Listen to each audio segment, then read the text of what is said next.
하나님께서 저와 여러분에게 주시는 말씀은 누가복음 15장 31절 32절 말씀으로 우리가 기뻐하는 것이 마땅하도다, 이러한 제목으로 하나님의 말씀을 선포하겠습니다. 이 말씀이 선포될 때 성령님의 역사하심으로 저와 여러분 모두에게 하나님의 크신 은혜가 함께 하시기를 바랍니다. 하나님께서는 우리가 늘 기뻐하기를 원하십니다. 늘 기뻐하기를 원하십니다. 사도 바울의 그 많은 그 권면이 뭡니까? 바로 항상 기뻐하라, 주 안에서 기뻐하라, 내가 다시 말하노니 기뻐하라, 바로 이렇게 말씀하고 계십니다. 그래서 우리는 정말 기뻐해야 될 사람인 것입니다. 왜냐하면 하나님을 만난 사람들, 하나님의 자녀들은 기뻐하지 않을 수가 없습니다. 감옥에 있든지 병중에 있든지 풍랑 가운데 있든지 고난 가운데 고난이 닥쳐도 그들은 믿음으로 기뻐한 줄로 믿으시길 바랍니다. 예수님도 마찬가지예요. 요한복음 16장 24절에 지금까지 너희가 내 이름으로 아무것도 구하지 아니하였으나 구하라, 그리하면 얻으리니 너의 기쁨이 충만하리라. 아멘. 더구나 예수님은 그 당신의 그 기쁨을 우리에게 부어 주시겠다라고 말씀하고 있습니다. 내가 이것을 너에게 이르면 내 기쁨이 너희 안에 있어 너의 기쁨을 충만하게 하려 함이라. 지금 어떠한 상황이 있다 할지라도 바로 예수님의 기쁨이 여러분 안에 샘솟기를 주님의 이름으로 축원합니다. 인생에는 기쁨이 중요합니다. 아무리 가난해도, 아무리 병들어도, 아무리 부족해도, 어떤 일이 있더라도 이 기쁨이 있는 사람은 참으로 행복한 사람이요 성공한 사람인 것입니다. 그러나 아무리 높은 지위에 있다 할지라도, 아무리 돈을 많이 가지고 있다 할지라도, 아무리 건강할지라도 이 기쁨이 없어서 왜 사는지 모르겠다고, 죽고 싶다고 이렇게 말한다고 하면 그는 참으로 불행한 사람이고 비참한 사람이고 그리고 가련한 사람인 것입니다. 그러기에 초대교회 그리스도인들은 어떤 핍박 가운데도 늘 기뻐하고 또 기뻐할 수가 있었습니다. 누구 때문에요? 바로 하나님 때문에. 누구 때문에? 바로 예수님 때문에 기뻐하고 있는 것입니다. 여러분의 삶에 보란 이러한 축복이 있기를 주님의 이름으로 축원합니다. 여러분, 우리는 오늘 본문 말씀에서 기뻐하지 못하는 한 사람의 이야기를 소개하고 있습니다. 동생이 멀리 집을 떠났다가 가지고 간 그 재산을 다 탕진하고 돌아왔는데 밭에서 정말 땀을 흘리면서 열심히 일하던 그 형이 이제 저녁에 돌아와 보니까 집에서 풍악 소리가 울립니다. 이게 무슨 소리냐?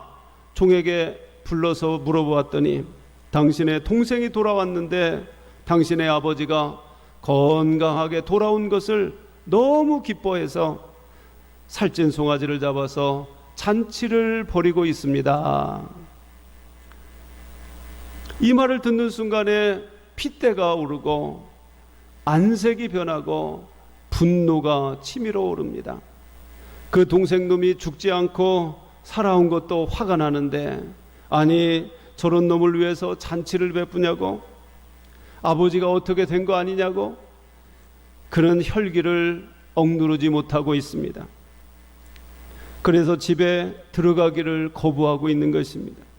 집에 있던 아버지가 그 얘기를 듣고 나와서 얘야 왜 그러느냐, 나는 늘 너와 함께 하고 있고 나의 모든 것이 다 네 것인데 뭘 걱정하느냐, 내 동생은 죽었다가 살아났고 잃었다가 찾았는데 우리가 기뻐하고 즐거워하는 것이 마땅하다. 이렇게 하면서 아버지는 큰아들을 도닥거리고 있는 것입니다. 그런데 큰아들은 화가 쉽게 풀릴 것 같지 않습니다. 왜냐하면 큰아들은 아버지를 이해할 수가 없었기 때문에 그렇습니다. 왜 그렇습니까? 왜 큰아들은 이 동생을 용납할 수가 없었겠습니까? 아마 큰아들은 동생을 받아들일 수 없었던 그 가장 큰 그 이유가 바로 물질, 돈 때문에 그렇습니다. 재산 때문에 동생을 미워하고 있는 것입니다. 왜냐하면 동생은 이미 일정 부분의 그 상속을 받아서 나가서 탕진하고 왔거든요. 그 많은 재산을 창기들과 함께 다 탕진하고 돌아오니까 아버지가 저런 놈은 내쫓아도 마땅한데, 아니 저것을 반갑게 맞이해주고 잔치를 베풀어주고 가락지를 끼우고 신발을 신겨주고 다시 아들의 신분으로 회복시켜 주었다라는 것입니다. 이건 말이 안 된다는 거예요. 아버지의 재산은 이제 내 것인데 저 동생 놈한테 다시 나눠주면 내 목이 줄지 않겠느냐, 그런 얘기인 것입니다. 오늘 이 큰아들의 관심은 바로 재물에 있었던 것입니다. 바로 이 재산에 그에게는 기쁨이 있었던 것입니다. 그래서 아버지는 그를 다독이면서 내가 너와 늘 함께하고 있지 않았느냐, 이 모든 것이 다 너의 것인데 무엇 때문에 염려하느냐. 그러나 큰아들은 불안감을 떨쳐버릴 수가 없는 것입니다. 저 보기 싫은 동생은 보지 않았으면 좋고 아예 집에 들어오지 않았으면 제일 좋았을 것인데, 동생이 있는 한 내가 불편하고 동생이 있는 한 내가 불안하고 내 재산을 축낼 수 있는 그 가능성이 있기 때문에 그는 몹시 분노하고 화를 내는 것입니다. 오늘 아버지는 큰아들이 무엇 때문에 분노하고 근심하고 염려하는지를, 그 이유를 잘 알고 있습니다. 큰아들은 지금까지 아버지를 정말 아버지 때문에 감사합니다, 아버지가 있어서 너무나 내 기쁨입니다, 이렇게 생각하고 있지 않았습니다. 큰아들의 그 기쁨에 기쁨을 주는 것이 무엇입니까? 바로 다시 말해서 그에게는 돈이었습니다. 여러분은 무엇 때문에 기뻐하고 계십니까? 어떤 분들은 드라마 보는데 기쁨을 가지고 있어요. 뭘 제일 재밌어 하십니까? 이렇게 물어보면 그 드라마 보는 재미로 산다고 그래요. 그렇게 드라마 보는 게 재미가 있다고 합니다. 다른 거 다 제껴놓고 그 시간만 되면 5분 전에 탁 집에 들어가서 딱 앉아 있습니다. 또 어떤 분들은 운동을 재미로 살고 있습니다. 자기는 운동하면 스트레스가 다 날아간다라고 하는 것입니다. 그럴 수도 있습니다. 건전하게 취미를 가지고 우리가 재미있게 살고 있으면 참 감사한 일이죠. 사람마다 다 기쁨을 얻는 그런 방법이 다 다를 것입니다. 오늘 이 큰아들은 돈으로 인하여서 그런 기쁨을 얻는 사람인 것입니다. 그래서 재물에 손해가 될 수가 있다고 한다면 그는 누구도 용서하지 않는 그런 사람이었습니다. 내 동생은 내 기쁨을 빼앗아갈 자라고 그는 생각을 한 것입니다. 그것은 뭔가 그의 인생이 잘못되고 있다는 것을 말씀해주고 있는 것입니다. 아버지는 이미 이 큰아들의 마음이 병들어 있다는 것을 알고 있습니다. 그래서 아버지는 이 큰아들의 병든 마음을 치유해 주기를 원하고 있는 것입니다. 그런가 하면 이 돌아온 이 둘째 아들은 어땠을까요? 그는 이미 돈에 대한 마음을 이제는 다 지워버렸습니다. 쓸 만큼 써봤죠. 할 만큼 해본 것입니다. 그랬더니 결론이 돈은 악의 뿌리요, 돈은 유혹의 근원이요, 또 악의 근원임을 그는 잘 알게 되었던 것입니다. 돈은 소유하는 것보다 선하게 사용하는 것이 더 중요하다는 사실을 그는 이미 깨닫고 있는 것입니다. 둘째 아들에게는 돈이 이렇게 중요하지 않았던 것입니다. 둘째 아들이 집에 돌아온 것은 그가 돈을 더 얻기 위해서 온 것이 아니고 아버지의 얼굴을 보고 싶어서 돌아온 것입니다. 그가 뭐라고 그랬습니까? 내가 아버지 집에 품꾼의 하나로 보소서. 그러나 오늘 큰아들은 동생을 심히 경계하고 있습니다. 내 돈을 뺏으러 온 놈이다, 이렇게 생각하기 때문에 그는 염려와 그리고 화를 내고 있는 것입니다. 오늘 하늘 아버지의 기쁨은 돈의 기쁨에 있지 않습니다. 아버지의 기쁨은 바로 영혼에 있는 줄로 믿으시길 바랍니다. 그러니까 둘째 아들이 나가서 그 많은 재산을 탕진하고 왔으면 사실 그 아버지의 마음도 속이 쓰리고 한참 쓰릴 텐데, 아버지는 그것을 개의치 아니하고 아버지는 이 아들의 영혼이 살아난 거에 대해서, 아들의 영혼이 회복된 거에 대해서 너무너무 기쁘고 즐거워서 아까운 줄도 모르고 손을 잡고 잔치를 벌이고 있는 것입니다. 이렇게 아버지의 관심은 바로 살아난 영혼에 있는 것입니다. 이것이 바로 영혼을 사랑하는 하늘 아버지의 마음인 줄로 믿으시길 바랍니다. 이렇게 아버지에 비하면 이 큰아들의 마음은 물질에 있고 돈에 관심이 있습니다. 그는 영혼에 관심이 없는 것입니다. 바로 그것이 문제인 것입니다. 그러나 예수님은 한 사람이 회개하고 돌아오면 천국에서 잔치를 벌인다라고 말씀하고 있습니다. 그렇습니다. 한 영혼이 구원받는 것을 가장 기뻐하시는 줄로 믿으시길 바랍니다. 여러분, 인간은 흙으로 만들어진 존재가 아닙니다. 하나님이 흙으로 인간을 빚어 만드셨지만 거기에 하나님의 생기, 성령, 또 혼을 불어넣을 때에 인간은 살아있는 생명체가 되었습니다. 그것은 바로 인간에게 영혼이 있다라는 것입니다. 여러분, 동물들에게는 영혼이 없습니다. 그러나 인간에게는 영혼이 있기 때문에 존귀한 것입니다. 그래서 우리는 사람을 볼 때 그의 외모로, 그의 환경이나 그의 소유를 보고 평가해서는 안 되는 것입니다. 그 사람의 영혼의 그 가치를 보고 그를 평가해야 하는 것입니다. 그래서 예수님께서 수가성이 사마리아 여인을 만나서 대화하심으로 그 여인의 문제가 해결되었을 때 예수님은 어떻게 하셨습니까? 참으로 기뻐하셨습니다.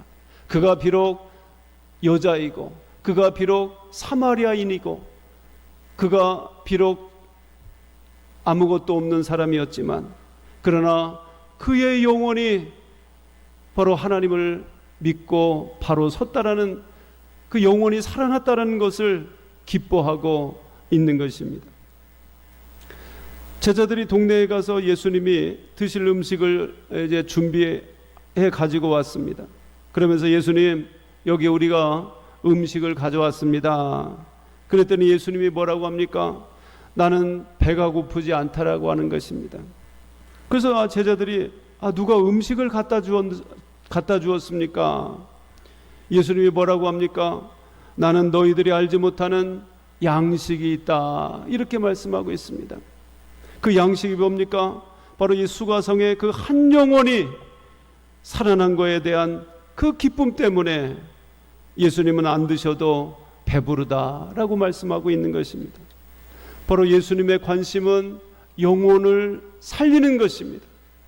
여러분, 오늘날 교회 관심이 어디에 있습니까? 예배당이 얼마나 크느냐, 헌금이 얼마나 많이 나오냐, 교인이 얼마나 많냐, 이게 중요하지 않는 것입니다. 하나님이 볼 때는 오늘 몇 명의 영혼이 교회를 통하여서 구원을 받고 있느냐, 오늘 또 얼마나 많은 영혼들이 회복되고 있느냐, 거기에 하나님의 관심이 있는 줄로 믿으시길 바랍니다. 여러분의 영혼이 얼마나 회복되고 있느냐, 얼마나 하나님으로 인하여서 기뻐하고 있느냐, 이것이 하나님의 관심인 줄로 믿으시길 바랍니다.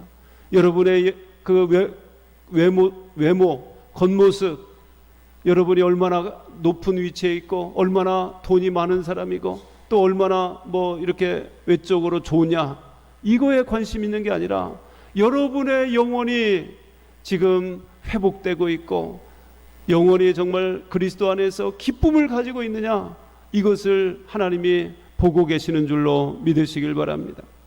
여러분, 어리석은 부자의 이야기를 또한 예수님이 하셨습니다. 한 부자가 농사를 많이 지어서 소출이 많은 고로 창고를 크게 짓고 그 재물을 쌓아두었습니다. 그리고 스스로 배를 두드리면서 이야기를 합니다. 내가 이제 많이 쌓아두었으니 평생 먹고 즐기자. 근데 하나님이 그날 밤에 말씀하십니다. 오늘 내가 너의 영혼을 데려가면 이 모든 것이 네 것이 되겠느냐.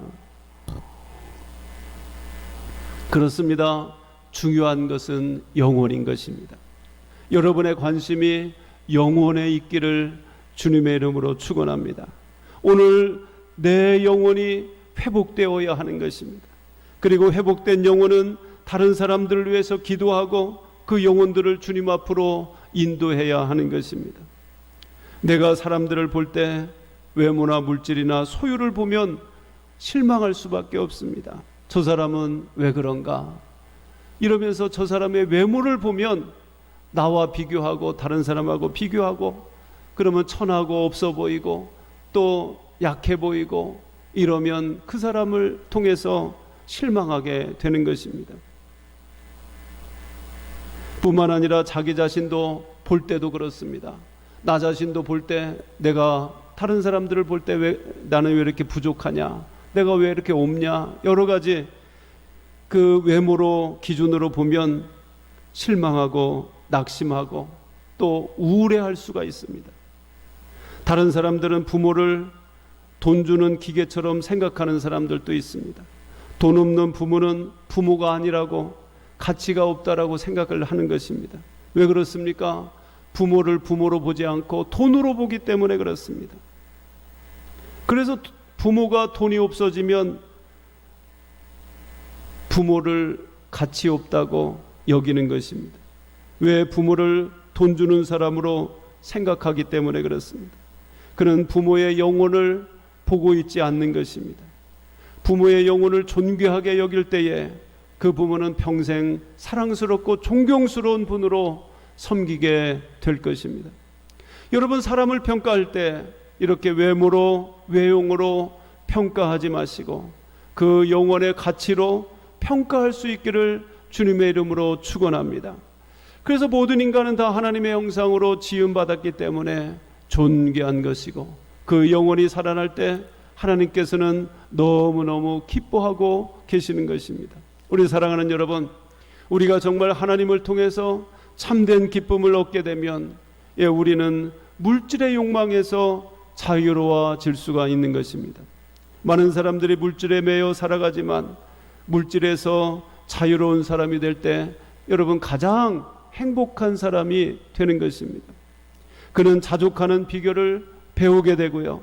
그는 정말 반찬 한 가지만 가지고도 기뻐할 수 있는 사람이 되는 것입니다. 왜냐하면 하나님이 주시는 기쁨이 마음속에 차고 넘치게 되기 때문에 그렇습니다. 오늘 우리 그 많은 사람들은 기쁨의 근원이 되시는 이 하나님 앞에 기쁨을 얻으려고 하지 않습니다.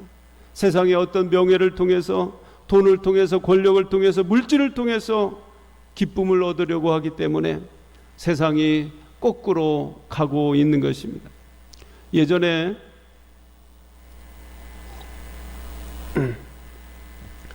그 화성에서, 참 오래된 일인데요, 화성에서 이 엽총 그 살인 사건이 있었습니다. 70대 한 그 노인이 있는데 자기 형이 이제 땅 그 정부로부터 땅 보상을 받았어요. 그래서 10억 원을 이제 갖게 되었습니다. 그래서 이 그 70대 이 동생 그 노인이 부모님의 땅을 이제 보상받았으니까 자기에게도 이 3억 원을 달라고 하는 거예요. 형은 이미 그 부모님으로부터 유산으로 받았기 때문에, 나에게 이제 받았기 때문에 줄 수 없다라는 거예요. 너도 옛날에 다른 거 받았지 않느냐, 이런 거죠. 그랬더니 화가 나서 자기가 가지고 있는 그 엽총을 가지고 들어가서 그 80대 그 형과 그 형수를 쏴 죽이고, 그리고 또 왔던 그 파출소 소장까지 쏴 죽였던 그런 사건이 있습니다. 그리고 자기 자신도 자살하고 말았던 것입니다. 참으로 얼마나 불행한 일입니까? 그 엽총 그 살인 사건의 그 주된 원인이 뭡니까? 바로 돈을 사랑하는 것입니다. 돈 때문에 자기 친형과 그리고 형수를 죽인 것입니다. 여러분, 그것만이 아닙니다. 40대 한 여인은 남편을 죽였습니다. 국에다가 농약을 넣어서 많이 넣으면 바로 죽으니까 1년 동안 조금씩 그 농약을 넣어서 중화시켜서 먹으니까 병이 나서 죽게 되었던 것입니다. 원인은 아무도 모르는 것입니다. 그리고 또 둘째 남편도 그런 방법으로 또 죽였습니다. 그리고 남편 이름으로 보험금을 다 먹게 된 것입니다. 시어머니도 또 음료수에다가 또 농약을 조금씩 넣어서 또 죽였습니다. 그리고 자기가 낳은 그 친딸도 똑같은 방법으로 죽였습니다. 4명을 다 죽였던 것입니다. 그리고 보험금으로 10억 원을 받았습니다. 그리고 그 여자는 참으로 호화스러운 삶을 살게 됩니다. 백화점에 가서 수백만 원씩 쇼핑을 하고 기분을 냅니다. 좋은 차를 타고 그렇게 놀러 다닙니다.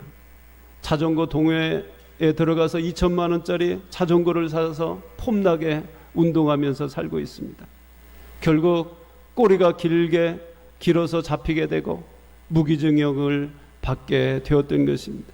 이게 바로 돈에서 기쁨을 찾은 결과인 것입니다. 여러분, 참된 기쁨은 바로 하나님으로부터 오는 것임을 믿으시길 바랍니다. 돈에 기쁨을 두는 사람은 바로 이런 비극을 맞이하게 되는 것입니다. 많은 사람들이 기쁨과 쾌락을 여러분 구분하지 못하고 있는 것입니다. 여러분, 기쁨은 바로 하나님이 주시는 최고의 선물인 것입니다. 하나님을 만나는 축복의 열매가 바로 기쁨인 것입니다. 이 기쁨은 영원한 기쁨이고, 감옥에 갇혀도 풍랑이 일어도 매를 맞아도 세상이 빼앗지 못하는 기쁨인 것입니다. 이게 바로 사도 바울이 경험한 기쁨인 것입니다. 바로 예수님의 기쁨인 것입니다. 그러나 여러분, 쾌락이 무엇입니까? 정말 말초신경을 흥분시키는 일시적인 그런 격동인 것입니다. 마약한 사람들이 정말 무아지경에 헤매듯이, 그러나 마약에서 깨나면 깊은 공허함과 슬픔을 견딜 수가 없기 때문에 계속해서 마약을 찾는다라는 것입니다. 그리고 더 센 마약을 찾는 것입니다. 이렇게 마약처럼 우리에게 찾아오는 것이 무엇입니까? 바로 권력입니다. 그리고 인기입니다.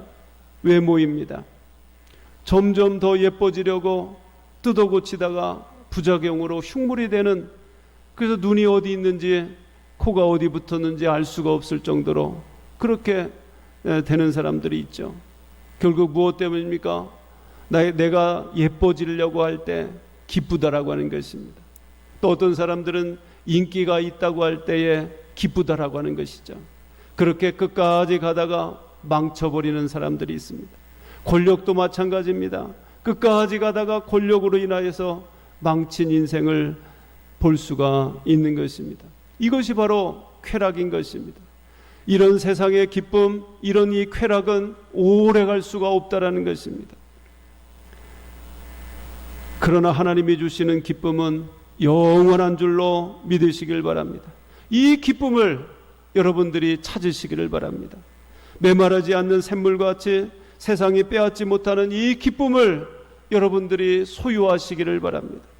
그러려면 여러분, 하나님을 만나셔야 하는 것입니다. 하나님이 부어주시는 그 기쁨을 받으시기를 바랍니다. 진정한 기쁨은 바로 하나님으로부터 오는 줄로 믿으시길 바랍니다. 오늘 누가복음 15장, 우리가 이제 마지막 절을 읽었습니다. 누가복음 15장 11절부터 32절까지 꼭 8번 2달 동안 설교를 했습니다. 어떤 분이 그래요. 목사님, 그 탕자 이야기 언제 끝납니까? 예, 오늘 끝납니다. 어떤 분들은 또 그래요. 목사님 둘째 아들 이야기할 때는 좀 들을만 했는데 큰아들 이야기할 때는 자꾸 하니까 불편합니다. 꼭 큰아들이 내 이야기한다 이렇게 생각이 됩니다. 여러분, 그러나 그렇게 느껴지면 은혜 받은 줄로 믿으시기 바랍니다. 하나님이 여러분의 마음을 열어주시는 것입니다. 왜 그렇습니까? 하나님이 우리에게 그런 마음을 주시고 우리를 치유하기를 원하고 계시는 것입니다. 예, 우리는 어떻게 보면 둘째 아들에 속해 있는 사람이 있고 또 어떤 사람은 첫째 아들에 속해 있는 사람들이 있습니다. 오늘 본문의 말씀과 같이, 제목과 같이 기뻐하는 것이 마땅하도다. 기뻐하는 것이 마땅한데, 그 영혼이 돌아오는 것이 기뻐하는 것이 마땅한데 우리는 세상의 기쁨 가지고 살아가는 사람들도 있다라는 것입니다. 우리가 정말 진정한 기쁨을 회복하려면, 우리가 치유를 여러분 경험하려고 하면 하나님을 만나셔야 하는 것입니다. 하나님을 만난 사람은 만나지 못한 사람과 근본적으로 다른 것입니다. 하나님을 만나려면 여러분 하나님을 사모하셔야 하는 것입니다. 그리고 하나님의 말씀을 읽으셔야 되고 그 말씀을 통해서 하나님을 알아가셔야 되는 것입니다. 하나님과의 친밀한 교제를 가지시기를 바랍니다. 우리 사랑하는 성도 여러분, 세상의 물질과 돈에 기쁨을 두지 마시기를 바랍니다. 하나님으로부터 진정한 기쁨이 오는 줄로 믿으시길 바랍니다. 우리의 기쁨의 근원이 되시는 여러분 하나님만 바라보시고 예수님만 따라가는 여러분과 저의 인생이 되시기를 주님의 이름으로 축원합니다. 기도하겠습니다. 하나님 아버지, 우리가 기뻐하는 것이 마땅한데도 불구하고 우리가 영혼을 사랑하고 영원히 돌아오는 것이 그것이 기쁨인 것을 아버지 마땅한 것을 아버지 하나님 마땅한데도 불구하고 우리가 세상을 바라보고 세상의 기쁨을 쫓아가고 있는 것을 바라봅니다. 아버지 하나님, 그것은 허무하고 그것은 잠시 낙을 즐기는 것과 같다고 했습니다. 아버지 하나님, 그렇게 살지 않게 하시고 하나님이 아버지 온전한 기쁨을 주시는 분임을 알고 우리가 하나님으로부터 온전한 참된 기쁨을 얻게 하여 주시옵소서. 우리가 주님을 온전히 따라가서 아버지 우리가 하나님께서 기뻐하시는 삶을 살게 하여 주시옵소서.